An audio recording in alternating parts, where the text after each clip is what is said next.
انا بقالي سنتين ونص عملت عمليه تكميم كان وزني 150 كيلو، والحمد لله يعني ربنا كرمني بحضرتك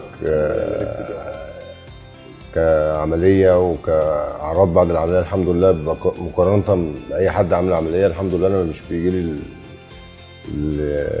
الضعف والترجيع والحاجات دي كلها. الحمد لله ربنا كريم. وصلت للوزن المثالي من بعد العمليه بسنه تقريبا، وفي ثبات عندي من بقالي سنتين ونص، والحمد لله المتابعه برضو مع حضرتك والدكتوره ايمان لحد النهارده. انا لو في اي تساؤلات مع الدكتوره ايمان عن طريق الواتس او بنكلمها، ما بتاخرش عننا في اي حاجه. يكفي ان انا دخلت العمليه وطلعت لحد النهارده انا السكر راح من عندي. ما تاخدش دواء خالص؟ لا خالص، ما فيش ادويه.